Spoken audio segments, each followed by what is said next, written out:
Hey y'all, it's your girl. It's the real deal, Lanita's Gives Reaction Channel.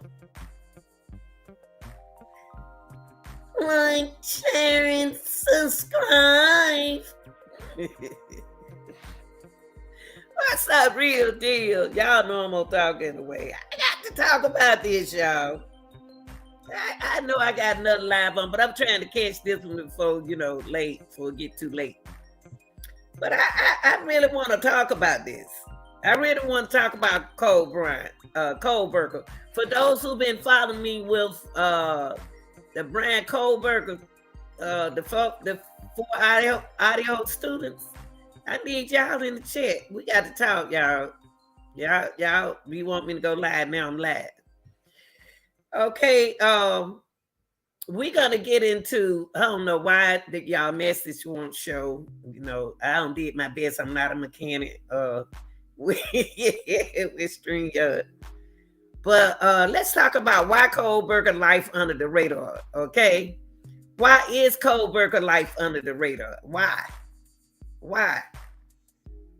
is Kohberger the blame of what's going on? How did they pick Kohberger? So we're going to talk about Bryan before we even get started, okay? We're going to talk about Bryan before we get started, okay? Hold on for a minute, y'all. Now, I got a lot of questions. I really do. What did Bryan Kohberger do, y'all? Because ain't no way in the world I be sitting over there all silent. And I have been accused of killing 4 students. It's Bryan Kohberger. Have anybody ever asked this question? Is Bryan Kohberger taking up for somebody he likes, he cares for, and he trying to protect them? Is Bryan Kohberger... I know somebody got to be feeling like that with me with Bryan Kohberger, okay? Why did audio roommate call the police? Ain't nobody talking about that. 4 students in your house unalive, and you woke, and the girl downstairs never did wake up. Come on, y'all. This bothered me. It's no way. Who is Bryan Kohberger sealing his mouth up? Who got Kohberger behind this thing? Who involved in this with Kohberger? Something right, we're going to talk about it today. Why did the Idaho roommate call the police? The person who reported spoke to one roommate following the murders, has told Nude Nation that one of those spared by the murderer thought the noise was coming from the room above her in the middle of the night. She heard all that noise going on upstairs. But they don't also forgot what they told us. They forgot. They forgot what they told us. Yes, y'all. They told us a whole lot about this situation, but they don't forget. So, now,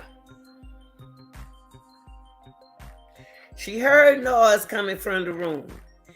There had to be some kind of unusual noise that was being made in order to wake her up in the middle of the night.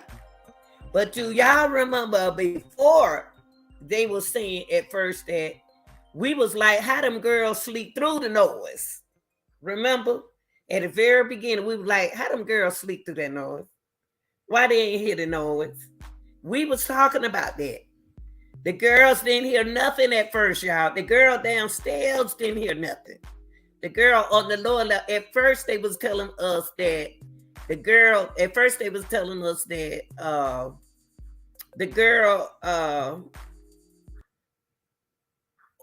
both girls were sleeping downstairs. Remember, y'all, from the very beginning.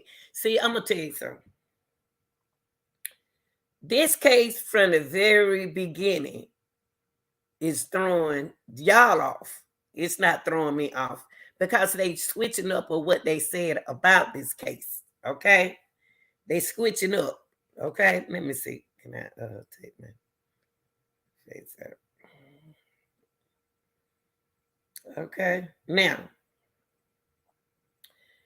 she heard all that noise, back to all that noise coming from up there where the girl slept. Yes. She heard all that unusual noise above her head in the middle of the night because the housemates were still partying. Remember, y'all? Listen. See, they telling y'all they were still partying, y'all. See, it's a lot of people got the key to their house. It's a lot of people got the code to their house.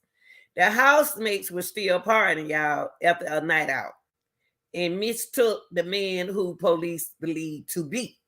I don't believe Bryan Kohberger is the killer. I just don't. Because they had so many people in it. How can I go out and people all in my house? People out in the room. It was a party house, y'all. Anybody can go in this house, okay? Now, so I just told y'all, I just gave y'all the hook. Why she didn't call the police? Why would she, if she's so afraid, why did she call her friends over instead of the police? She could have invited her friends over to a situation where the person could be still in the house, right? That's right. The killer could have been still in the house. If you had the nerve to call your friend, the question is, why didn't the Idaho roommate call the police? And that would be in anybody else's situation. That's the first thing they would say. Why would you call your friends over? And your friend could have got hurt instead of the police. Those kids probably could have been saved if she had called the police right away. Right away. Come on now. So we got to think about that. Because she the one reported and told her friends about it. What did Kohberger do? What did he do? People who know him are speaking out to provide insight into why he alleged murder 4 University of Idaho students. Really. See, y'all, I never seen a case where they try to ignore what's going on in the case. They are skipping all over the roommate. They are skipping about everything that the roommate said. The roommate. Okay. The roommate did. She didn't call. She heard a lot of noise. She didn't call the police. Okay. What did Bryan do? He was blamed. Why did the Idaho roommate not see blood? Why all that blood in the house? You ain't see that blood? Come on, girl. Come on. Why? At this point, y'all, Zabel said she hadn't noticed any blood and assumed Zabel. Who in the world is Zabel?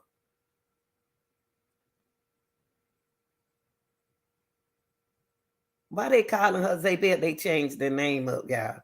They trying to change the name. They changed the names here, y'all. Yeah. They changing the names. In other words, they don't want to say her name. At this point, Blank said she didn't notice any blood and assumed the victim had. Hold on, y'all. Hold on. Hold up, y'all. Hold on for a minute.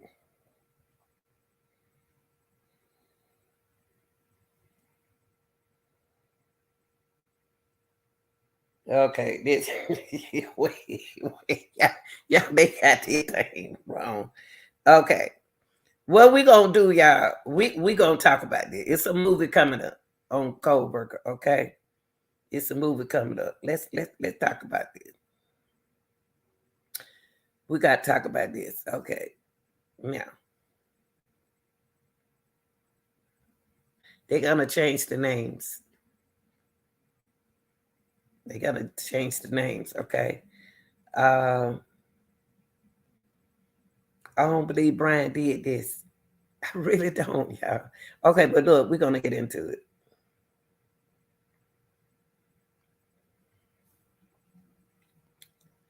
Okay, Bryan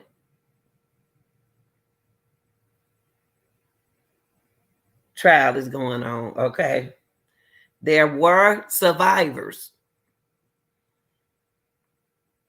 and they called it a massacre. But I mean, why y'all? Two surviving housemates in an off-campus University of Idaho rental home in Moscow. Now, it was two surviving housemate, y'all. One pretended that she didn't hear nothing. She was downstairs. And the other one upstairs peeping out the door. And saw a masked person. Yeah. But remind y'all now, in that rental house, everybody, you can go in the house and party. You ain't got to be at home. Somebody had the password to each door. Now, the first thing y'all need to ask yourself, when they moved in that house, did they ever change the password? Who knew the password? Did anybody boyfriend know the password? Ex-boyfriend know the password? Uncle knew the password? Somebody who did they ever change the password to the key lock? So two surviving housemates was in that off-campus University Idaho rental house, were awake and texting. See, they didn't tell y'all that. The two girls were texting each other, but they didn't text the police. They was awake and texting each other, y'all, during the massacre. Those girls was texting the girl who was downstairs, and the girl who upstairs heard all that noise. They not afraid. They on the phone. They didn't tell us that they were texting each other. See, they didn't tell us that. I told y'all it's a lot missing out this case. They were testing each other. Why they ain't calling the police? Why they ain't calling the popo? They testing each other doing that crime, y'all. They left 4 of their friends deceased this November. According to the news report. But y'all didn't know. We didn't know they were texting each other. They didn't say that. They say that girl downstairs didn't hear nothing. But the girl in the middle portion of the house, she saw a masked man. Now, let me tell y'all something about people sensing and feeling that somebody watching them. Why would that dude, a woman, I think it's a woman involved. Why would that dude pass her door after just walking up there like Frankenstein, killing two upstairs, didn't kill the dog. He didn't kill the dog, so he liked dogs. So we know it's a alleged white person, and it could be a black person. I like dogs, but we know they like dogs because they didn't kill the dog. Okay, yeah, they didn't kill the dog. Okay, now we got to put this together. The 4 a.m. home invasion. We're going to call it the 4 a.m. home invasion, okay? Attack killed Kaylee. They killed humans. They killed Kaylee. They killed Madison. They killed Zina and Ethan. They killed them young people, y'all, on November 13th. November 13th, about to come back around, an anniversary. They killed them last year in 2022. Y'all, we got to go back and look at these things. These are things that we cannot ignore in this case. It happened at 4 a.m. in the morning. I'm awake at 4 a.m. If I hear all that kind of noise like that, and I know it's an unused noise, I'm about to dial 911. My children are going to have to be mad. I'm dialing 911. And I'm keeping the door locked. Y'all, November 13th, right now is November 7th. Their anniversary about to come up. And we got to talk about this. This happened at 4 a.m. in the morning on November 13, 2022. In the early morning hours after they all spent a Friday night out with friends ahead of the Thanksgiving break. We can ready to have Thanksgiving break. How you going to forget this? Thanksgiving break. Yeah, y'all. But when the girls were out the house, other people, the police don't came over there to the house because people were partying in their house and none of the people who lived there was in the house. Anybody can party in their house. So anybody could have did this to them. Right or wrong. Okay. I don't want you to agree with me. I just want y'all to realize what's going on, the way they're trying to put it. So, okay, so let's keep going. This happened at 4. This happened the weekend, the Friday night ahead of Thanksgiving. Thanksgiving going to come. It happened on November 13th. The revelation from a lengthened airmail story is attributable a grand jury on the case who allegedly linked the information to Kaylee father, although the reporters conceded that neither Kaylee nor his attorney agreed with the comment. I don't know what they're talking about. Hold up, y'all. Hold up. Okay, so we got November, we got 4 o'clock. I can't remember everything. So we got 4 a.m. We got November 13th. We got Thanksgiving break. Ahead of the Thanksgiving break. Okay. The court has issued a restricted gag order. That's why we ain't been talking about the thing really. The court has issued a restricted gag order on the case. Okay? It's a gag order on the case. And neither Steve Guncalf nor his attorney, that's Kaylee dad, immediately responded to questions from Fox News Digital about the report's claims. However, the family in a statement called the claims a very poor attempt at getting attention and obviously fictional.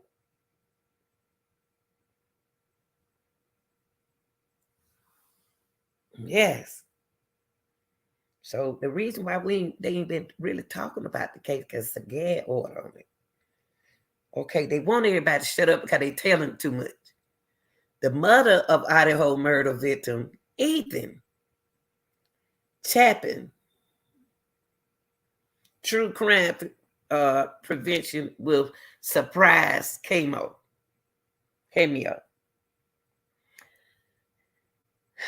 Y'all, I'm gonna tell you this. Okay, here we go. Let's keep going. Medicine. Okay, they just showing them where they standing in each other. All of them happy kids. Steve had been told that the two survivors, the two girls, Dalen and the other girl, I can't remember her name. I'm trying to remember their name. But Dalen or something like that, Dalen. Steve had been told that two survivors allegedly had not only been awake, y'all, while the killing, they awake. Hello, Susan. They was awake while the killing had taken place, but that they had heard everything.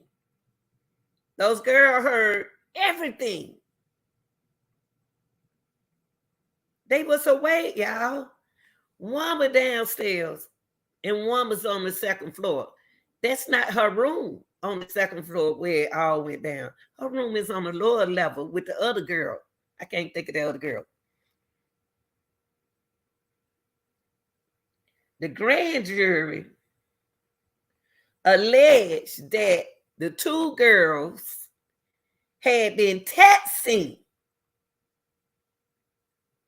one another as the murder was going on, y'all. See, y'all didn't know nothing about that.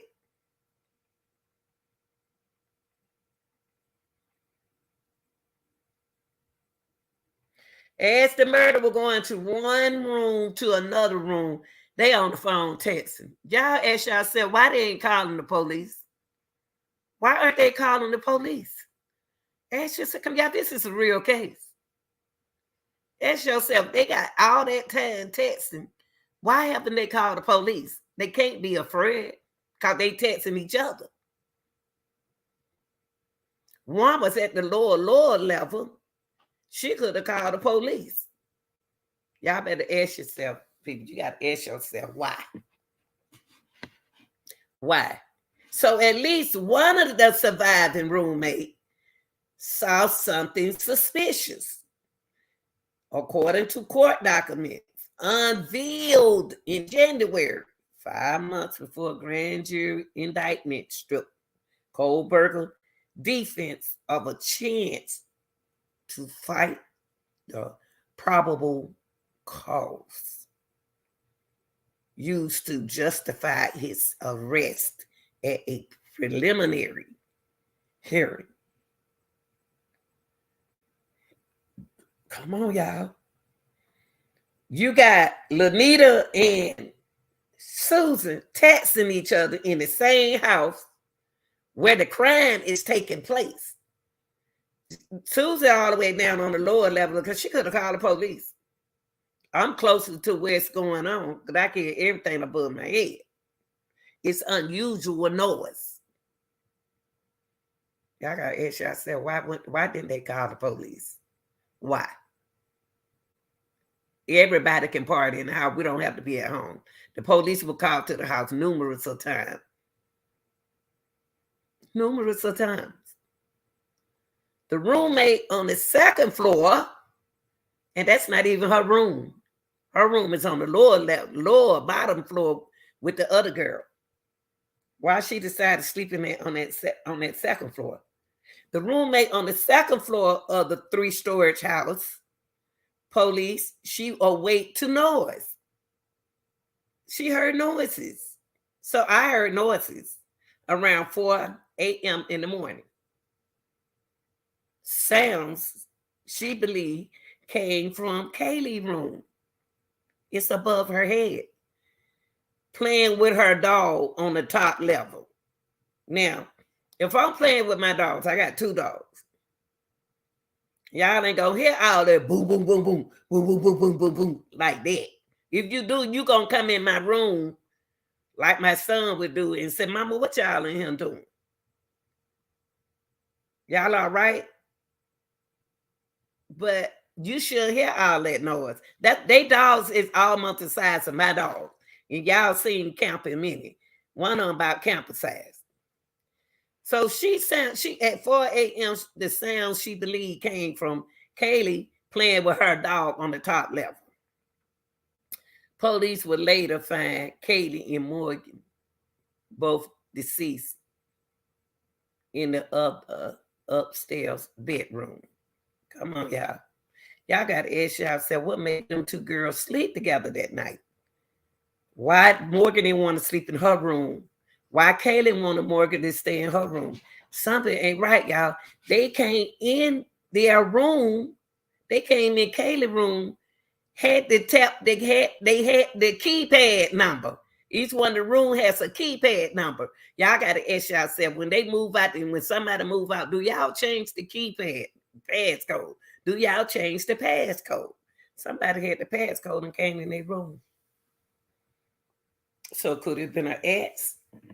Or could it have been the person whose house is it? They ain't talking about them. They quiet with them. Okay, let's get to this part. But y'all got to remember everything I'm telling y'all. Because I'm telling y'all, it's about to be a movie. Next Sunday is something coming out. I'm not going to break it. I'm not going to mess it up. Okay, let's get to this part.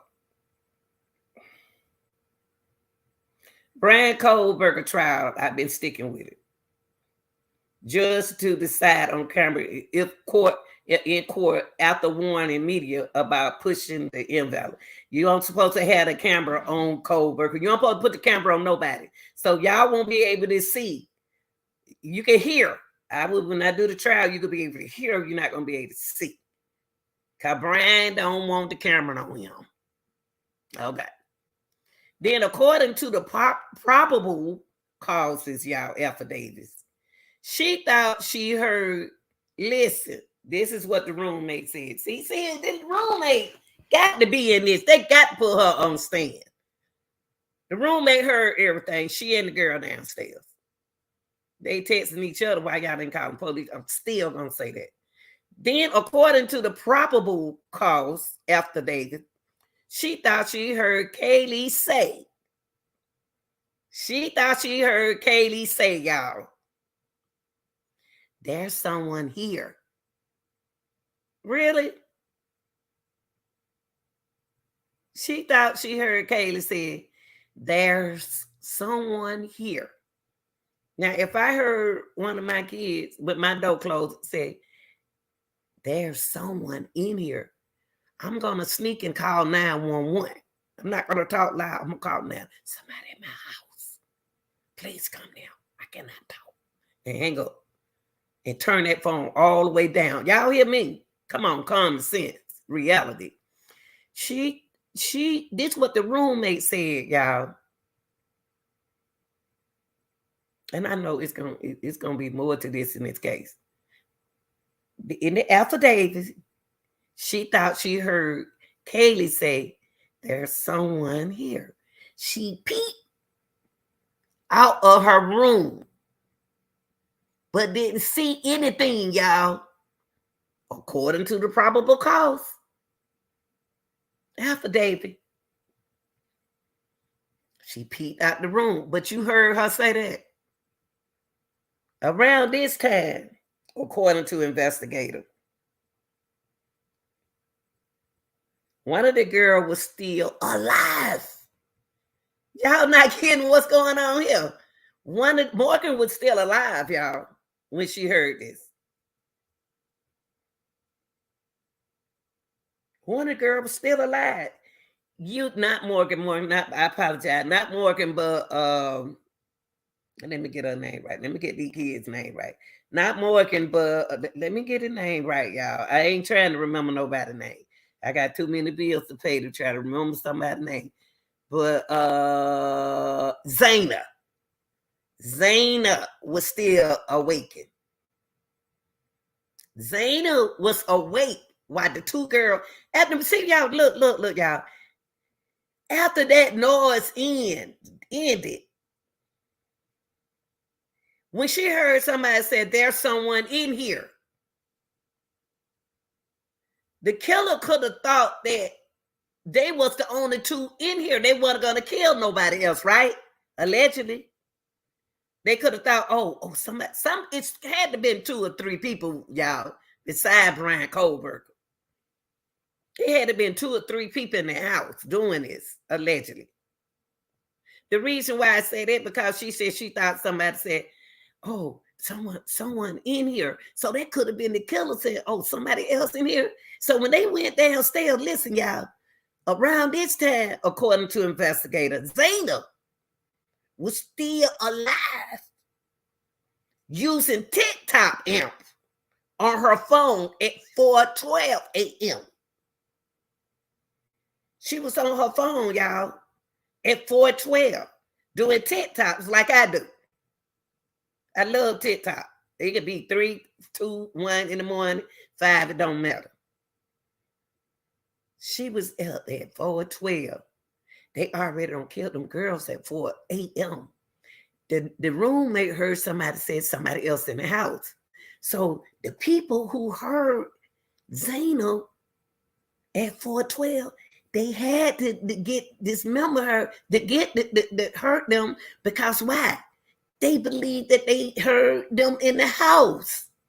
They believed they heard that she heard all that noise they were making upstairs. So the housemate soon thought she overheard crying from Zayna. Ain't she hearing a lot, y'all? She hearing a whole lot. The roommate is hearing a whole lot. She done heard noise upstairs. Then she hears Zayna crying. She soon thought she overheard crying from Zayna's room. And you still ain't called 911? Which was on the same floor, the same floor she was on, according to the affidavit. She peeked out, y'all, again, and overheard a man saying, it's okay, I'm going to help you. What?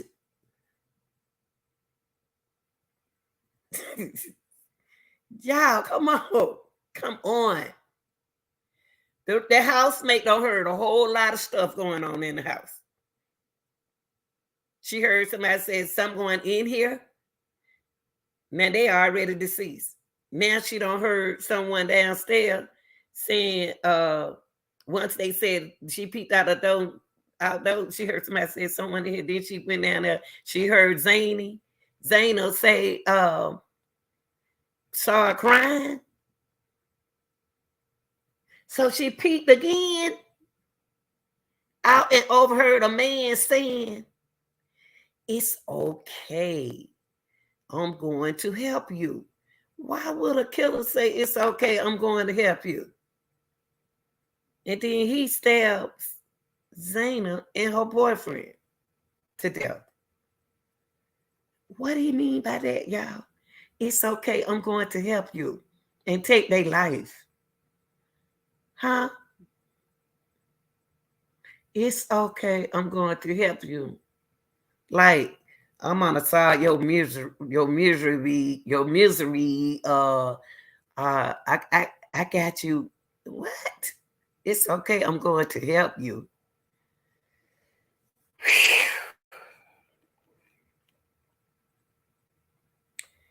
She opened her door, y'all, for the 3rd time, and saw a masked man in dark clothes with bushy eyebrows. leaving through the rear sliding door. She described him later to the police as not being very muscular, but athletically built. That could be anybody. So you didn't see nobody else with him? You didn't see nobody else with him? Because she heard voices, remember? Saying someone else in here. Who is that other person talking to? Boy, that girl got to go to court. She got to. She heard somebody say there's someone here. Who is that person talking to? Because if it was just me doing the killing, you don't hear me saying it's someone in here. No. Who else did she see? And then she said she thought she heard Zayna crying. And said that she peeked out the door and heard somebody say, "It's okay, I'm going to help you." Y'all, we got to look at this stuff. You're going to have to hear it over and over because you're going to hear it again. You're going to see it again. So before you see the movie, I'm already telling you what they trying to put it, how they playing.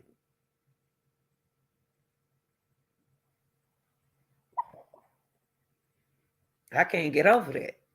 Then she opened her third. She had 3 times to call the police. She opened her door for the 3rd time. Y'all don't hear that? 1, 2, 3 times. First time she could have called the police. Second time she should have called the police. 3rd time, okay, now she opened the door the 3rd time and saw a masked man in dark clothes with bushy eyebrow. And y'all gonna tell me that he's sliding out the door? He went out, he leaving through the rear sliding door. She described him later to the police. It's not very muscular, but athletically built. Shoot, man, that could be somebody, a fraternity fellow, because they were going back and forth with the fraternity group. Most of the fraternity guys are on the football team, on the wrestling team. She gonna say she froze in shock, according to court documents. He walked by her. She said he walked by her and out the door. Police believe the 4 victims had all been stabbed repeatedly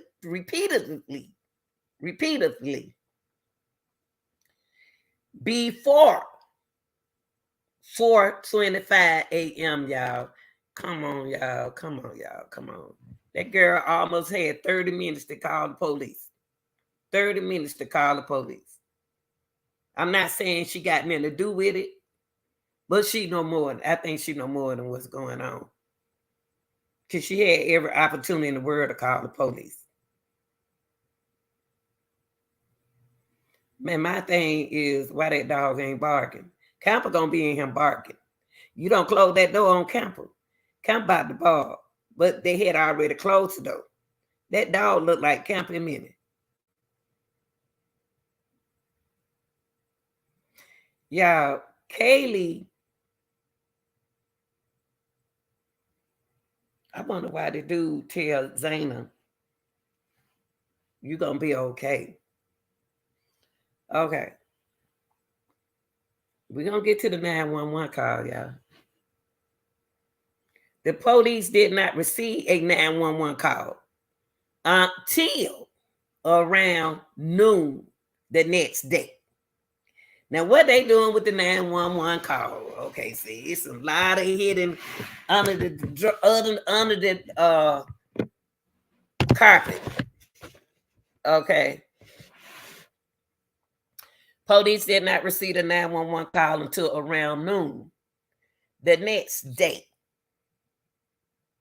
It came in from one of the survivors. Whoa, y'all didn't hear me.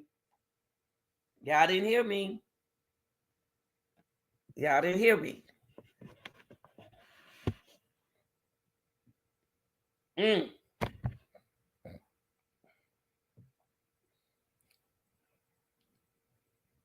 It came in from one of the survivors' phones.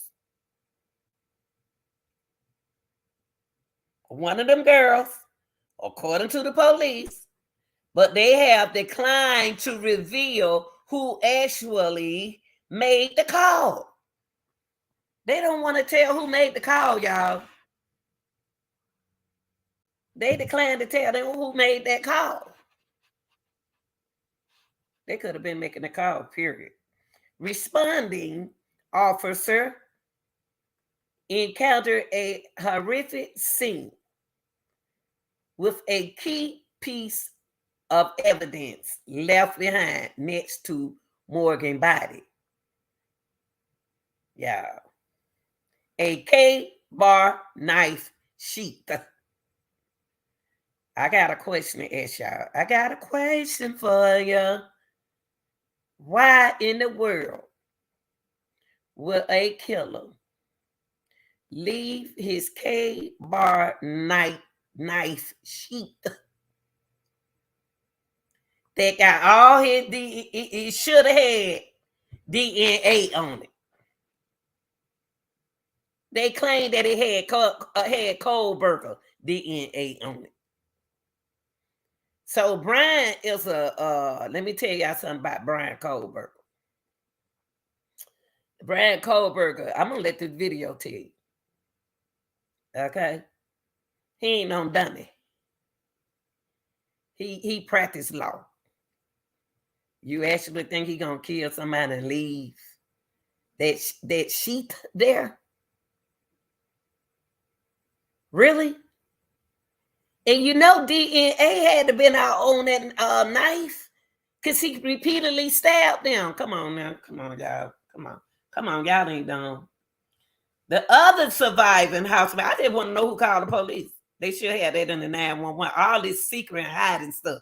That's why they put a gag order on this case.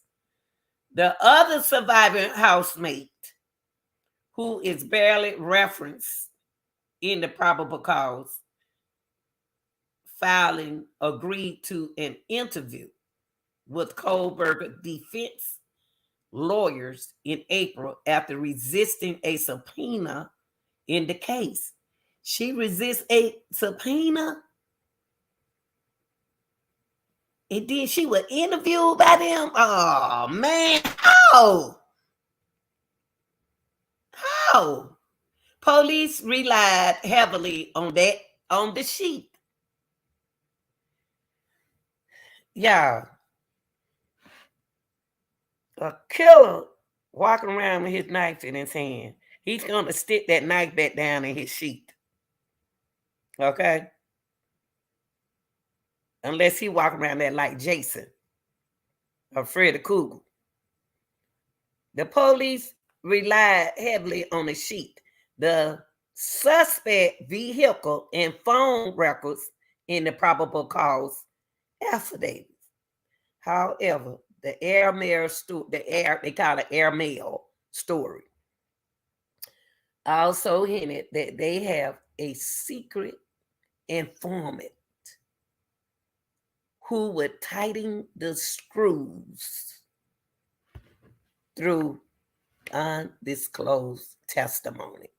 That's why defense attorney is upset with the prosecutor because they supposed to tell them, y'all. They supposed to tell them. They're not supposed to hide nothing. But if they tell everything, then what? Okay, they should have to be where they could tell everything. Well, that's how I go though. Okay, y'all.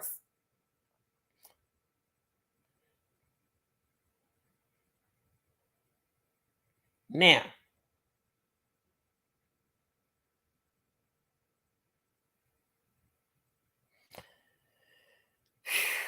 it's so much to this story. But the main thing I just told y'all should give y'all something to think about. It should give y'all a lot to think about, okay? The Idaho District Judge entered not guilty pleas on Kohberger's behalf in May now on 4 charges of first-degree murder and a felony burglary count. Y'all got to ask y'all self. Ask y'all. Bryan ain't talking. The attorneys ain't talking. Why? Why? Y'all trying to say what I did. So I'm about to say something, but he know the law. So last week, judge denied Kohberger motion to stay proceeding and counsel and order pausing time for a speedy trial. He wanted a speedy trial. Bryan wanted everything so speedy, but he want to keep everything quiet. It don't work like that, which the defense had already waived. Okay. Kohberger is due back in court, y'all. He went to court October 26th. He went to court October 26th when judge will hear argument on the defense. They had a big argument. I put it out there for y'all. Okay. Request to dismiss the indictment. Did that happen? I don't think so. At the time of the murder, Kohberger was attending the neighboring Washington State. Okay, we already know all that. All the good stuff. That's good stuff. Now, so what I want to do is I just gave y'all some information to give y'all a clue what's seriously really going on in that house with them 4 Idaho students, regardless they white or not, but they was in that house. They kids, not even under 22. Over 22.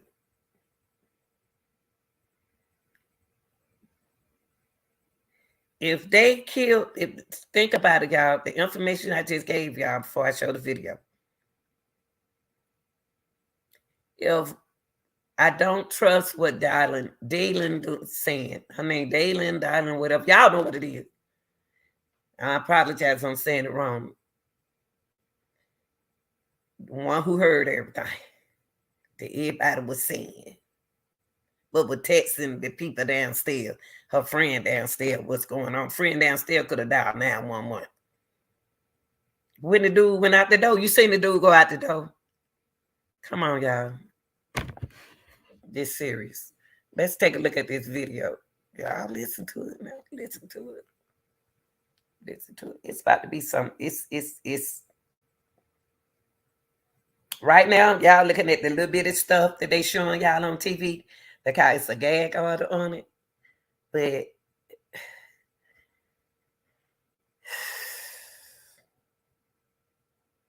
Bryan ain't got nothing to say. Cause Bryan ain't did nothing. Hold on, y'all. Let me put it on now. Now they trying to say Bryan's life is under a radar.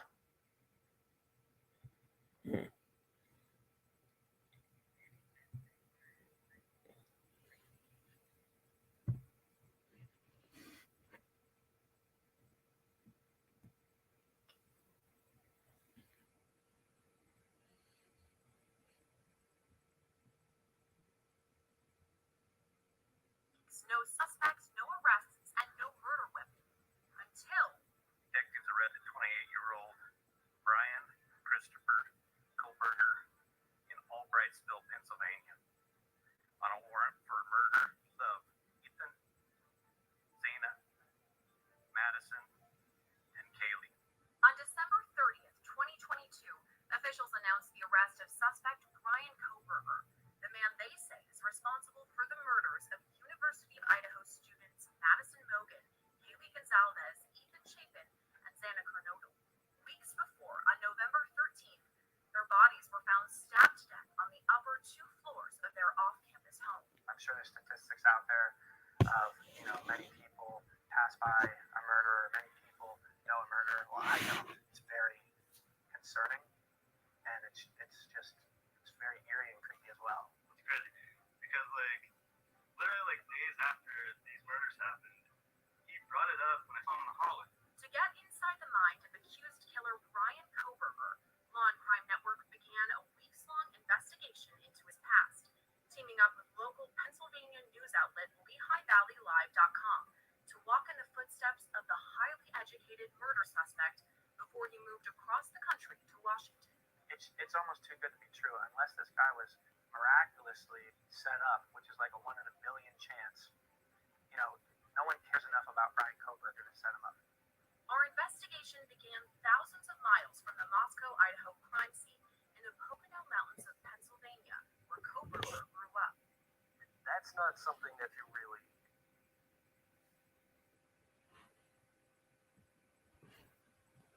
Were you recently injured in a car accident? Look at this check for $160,000.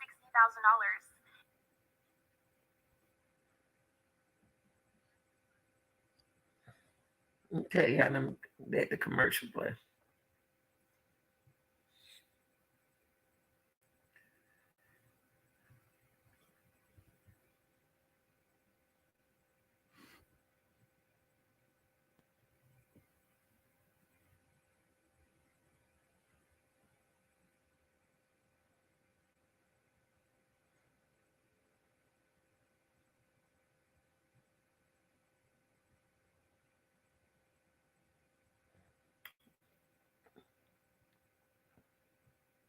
Really expect for a national story to come back to our area. The Kohberger family home in Albrightsville, safely guarded behind the gates of the Indian Mountain Lake development, sits only about 10 minutes away from Pleasant Valley High School, where Kohberger graduated in 2013. But it was about an hour south in Pennsylvania's Lehigh Valley, where he spent the bulk of his 20s. DeSales is kind of its own sort of campus outside of Bethlehem in a more rural area, surrounded by a lot of cornfields and small neighborhoods. Down a winding tree-lined road on the outskirts of the valley is DeSales University, a private Catholic school with less than 5,000 total students. It's a small school. It's not like it's a Penn State or a Pitt or a Temple. It's a very small school in a cornfield.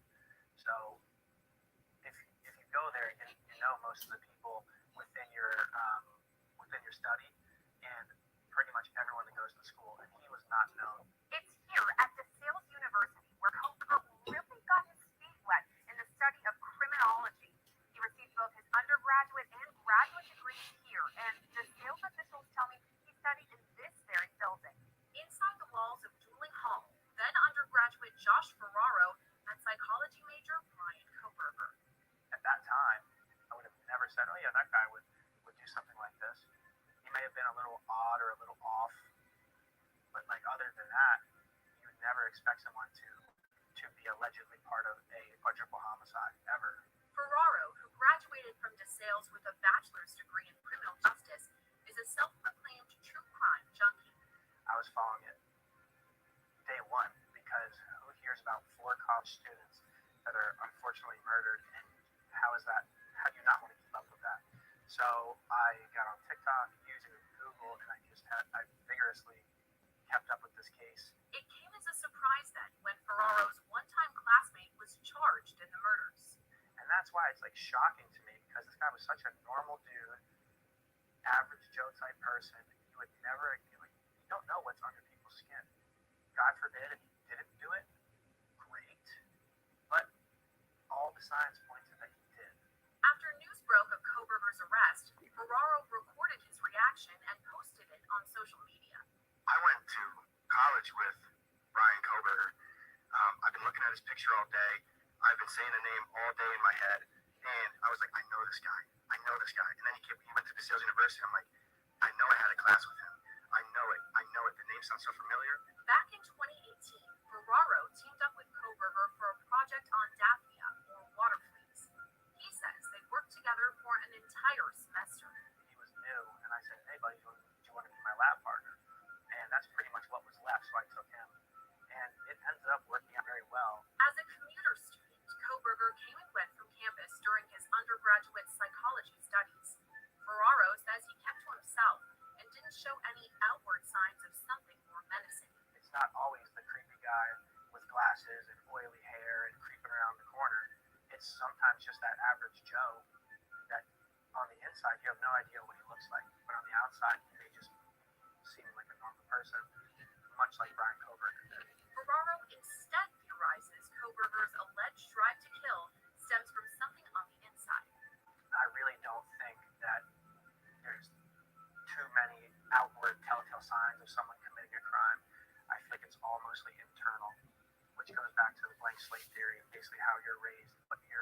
exposed to as a child, what your genetics are. That would be predisposition. So like some things you're predisposed to do in life, that's just unfortunate. Your genetics dictate you will be one way. However, the blank slate theory says that dependent on your situation and who you grew up with, what kind of friends you have, how many friends you have, do you have a lover, all these things in combination kind of make you who you are. So it's a combination of both, in my opinion. I'm not a professional. You gotta ask Catherine Ramsey. As a graduate student at DeSales, Kohberger majored in criminal justice. That means both he and Ferraro studied under legendary forensic psychologist Dr. Catherine Ramsland. We reached out to Ramsland for this story and were told via email, quote, "I'm making no statements about Bryan Kohberger and will not be interviewed for any stories that feature him." But months before Kohberger's arrest, Ramsland appeared on Long Crime Network's podcast, Cocktails and Cocktails. Have I come face to face with psychopaths? Absolutely. The coldness, the lack of remorse, definitely. So some people call that evil, but we are finding that it might very well be a brain disorder. In the interview given just 7 months before the University of Idaho murders, Ramsland explained the workings of a psychopath's mind. The brains of what we call primary psychopaths, who seem to be born with this brain disconnect, are definitely different. And it allows them to be better predators if that's what they choose to be. Not all psychopaths are criminals, not all psychopaths are murderers, but if they choose that, it allows them to be very effective at it because they really don't have any remorse over what they're doing. And they really can be very calculated. They tend to be very reward driven. But according to forensic psychologist Dr. John Delatory, we can't yet label Kohberger as a psychopath or even a serial killer. Even if he was a serial, even if he does have that, what actually happened was that he was a mass killer, right? That because there was 3 plus, sometimes it's 4 plus, depending on what law enforcement agency that you ask, whoever did this should actually be considered a mass killer. But that doesn't take away from the possibility that they are also a serial killer. We can't even confirm Ferraro's blank slate theory. The science has suggested that when we're born, we actually do have coding, where we do have ways in which we are going to be perceiving the world around us. Now, of course, external influences change who we are and how we're going to respond to those things, but we're not necessarily a blank slate. But according to Ramsland, a motive may be hard to pin down. So they have a variety of motives. Interesting, yeah. Recordings just got better. Hey, it's Dana from StreamYard. I'm so excited to announce that local recordings are now available on StreamYard.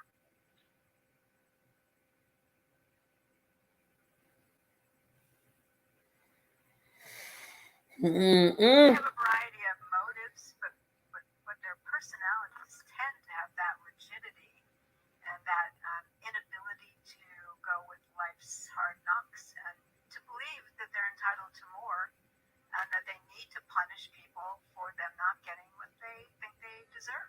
Ferraro has his own theory about a motive. I don't see this as this grandiose thing where he was trying to get away with it. I think he had this compulsion, this need, this necessity to do it, and he's probably always wanted to do it, and finally said, "F it, I'm going to do it." At least Why? Ferraro's theory seems to be accurate. Kohberger had no run-ins with the law while in the Lehigh Valley. We had no indication he was here at all. We had no indication he had any interaction with law enforcement at all. After news broke of his arrest, Northampton County District Attorney Terry Haug says his team reviewed area cold cases for a possible link to Kohberger. When you have somebody that might have serial attached to their name, you just want to make a check to see if there's any connection since he had contact with the county and there was none here. Similar investigations were also conducted in neighboring Lehigh County. We reached out to District Attorney Jim Martin, who declined an interview.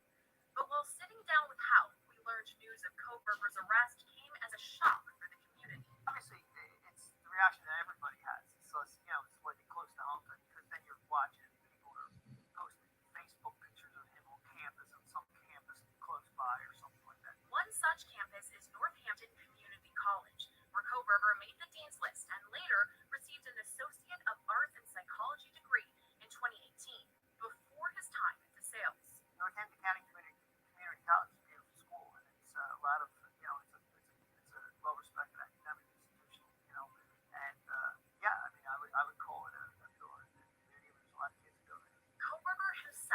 commuted about 50 miles from Albrightsville to the college's Bethlehem campus while studying for his degree. Law and Crime Network reached out to NCC for this story to learn more about Kohberger's time at the school. The senior director of marketing and communications replied in part, quote, "This isn't something we'd like to pursue at the moment, and we'll be in touch should anything change." But in an area filled with college-age students, it's possible Kohberger flew under the radar altogether. He would have been indistinguishable from any of the other college students.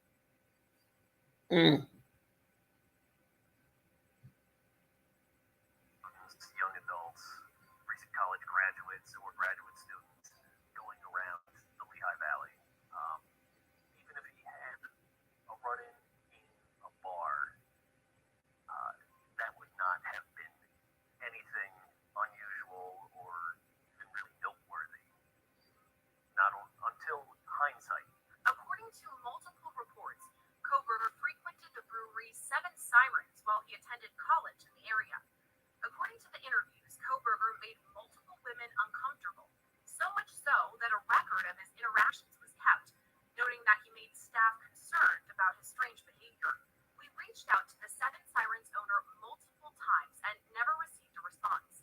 But Delatorre says labeling Kohberger as a killer because of these alleged interactions may be a rush to judgment.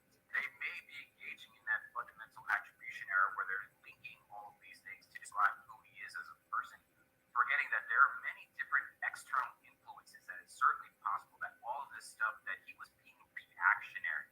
And I think that that's also part of, if he did do this, that reactionary aspect is kind of maybe what compelled him to engage in this particular act. But could Kohberger's connection to criminal justice have played a role in the murders? The course that I took that stands out is psychological sleuthing, where you basically enter the mind of a killer. She would give you sheets, and basically the sheets would denote and detail a crime. However, you wouldn't know who did what per se or where this was, but you'd have to, it was a group thing, so you'd get partnered up or in groups, and you would go through these activities and basically come up with a theory or a thesis and then challenge it to Dr. Ramslin. DeSales boasts a robust criminal justice program, promoting hands-on training and courses taught by renowned professors. They have an entire house, they call it the crime scene house, that is used for simulations, for crime scene investigation, or collecting evidence, or crime scene photography, or responding to other emergencies. But according to court documents, Kohberger's criminal justice studies were important enough for detectives to investigate, recovering a criminal psychology book and DeSales University documents from his parents' home when a search warrant was executed. The Master of Arts in Criminal Justice is awarded to Carlina Kemery. Jenna Cook.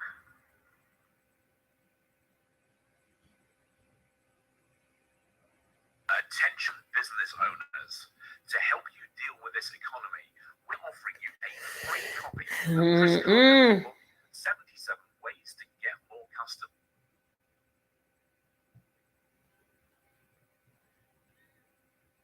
Jenna Cook.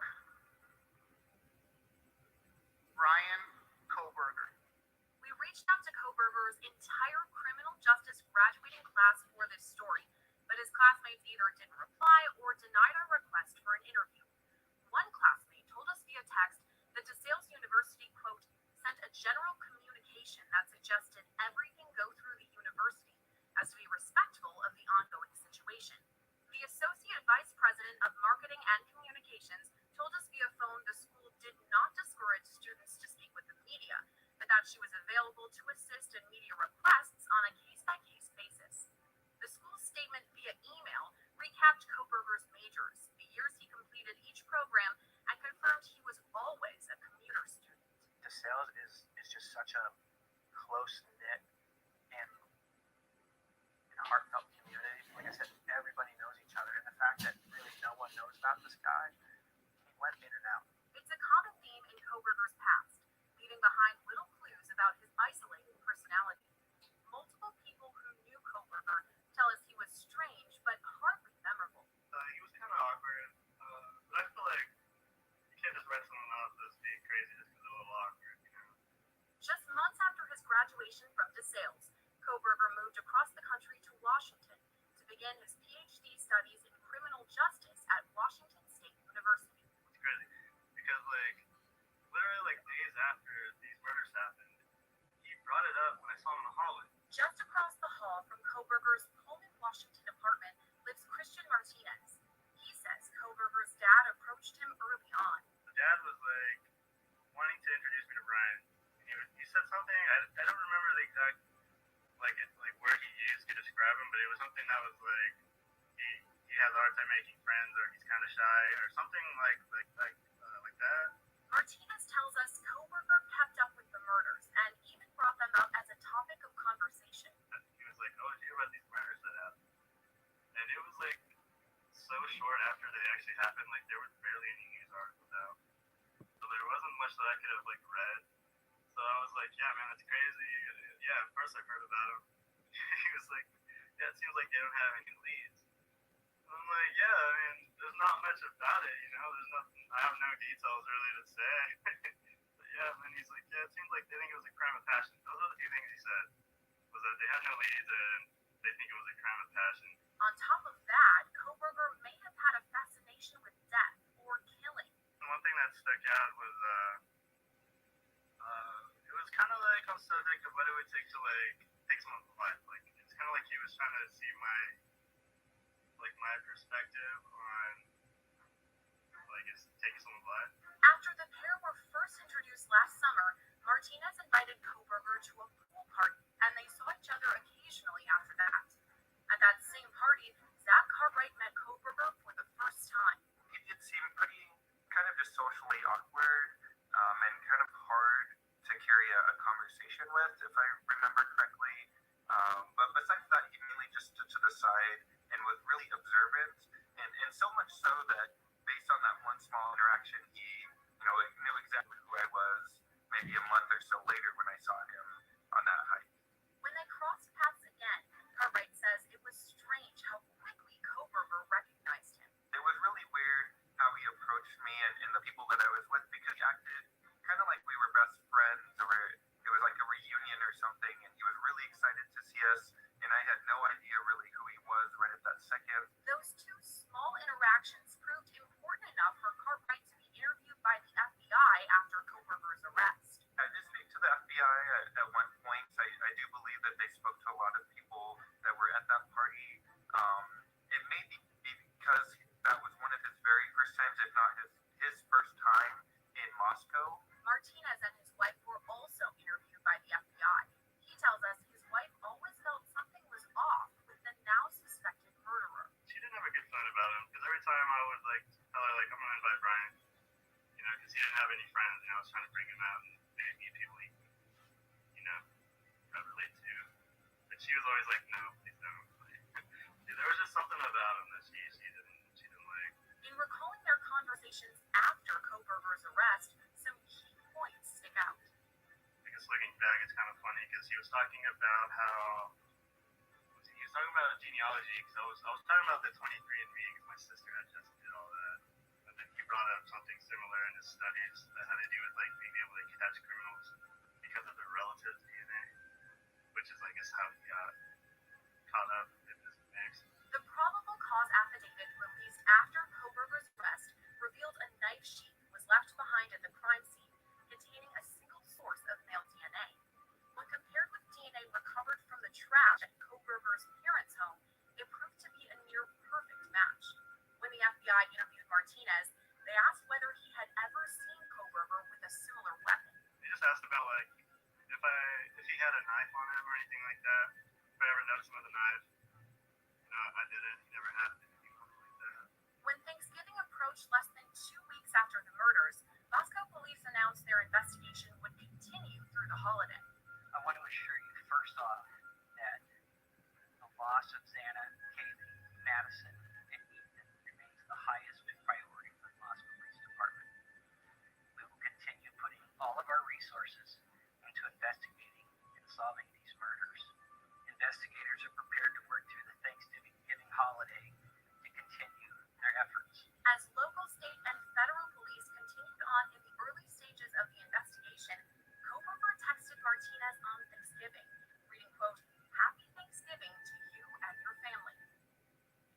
Mm. Mm-mm.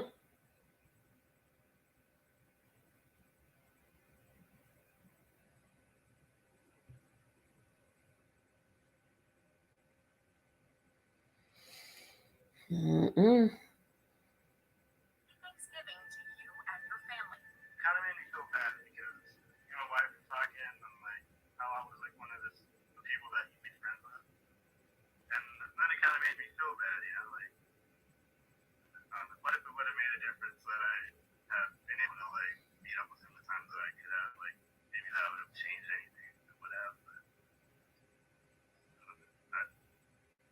According to court documents, investigators believe the murders happened just 11 days before Kohberger sent Martinez that Thanksgiving text between 4 and 4:25 a.m. A white suspect vehicle was seen near the home at that time and multiple times after. Investigators later determined it was a 2011 to 2016 Hyundai Elantra. Weeks after the murders, Moscow police put out photos of an Elantra, saying it was a vehicle of interest. The following week, Kohberger was behind the wheel of his white Hyundai Elantra when he was pulled over by police. You're coming from Washington State University, and you're going where? Oh, okay. Kohberger was actually stopped twice in Indiana, about 10 minutes apart, as he drove cross-country with his father from Washington to Pennsylvania for his winter break. Both times, he was stopped for following another vehicle too closely. When the Pennsylvania search warrant was executed at Kohberger's parents' home, investigators recovered multiple items from the vehicle, including hiking boots, a shovel, goggles, and a wrench. Court documents also show one of the surviving roommates saw the suspect the night of the murders, noting he was 5'10" or taller with bushy eyebrows. Martinez agrees he had a memorable look. Like every time I would like talk to him, my wife describes it as like a death stare, and like it kind of is like you make eye contact with people. Mm. Freedom is why I love doing apartment deals, just like the one you're seeing on the screen now. If Bryan made any contact with somebody, it'll be scary. When you meet me, you'll understand that. You probably already understand that. My word, look at my hair.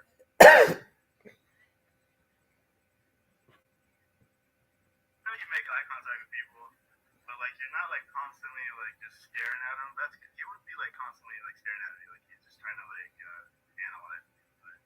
But that was the feeling I would get.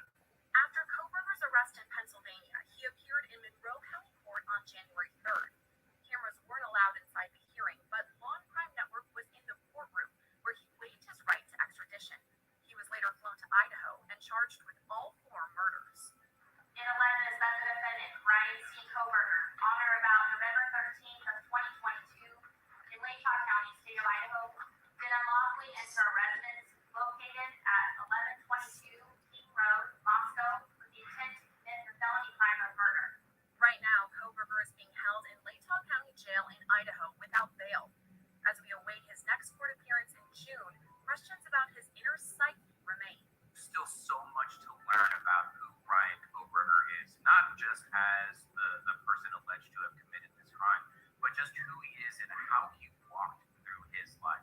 There's still so much to learn that anybody who says that they know who he was, they actually don't, because my contention is that I don't think he even knew who he was. All right, y'all. I'm gonna add this last portion right here. They said that the FBI agent have returned to collect more evidence from the house where Bryan Kohberger allegedly murdered from 4 University of Idaho students after an order for its demolition was delayed.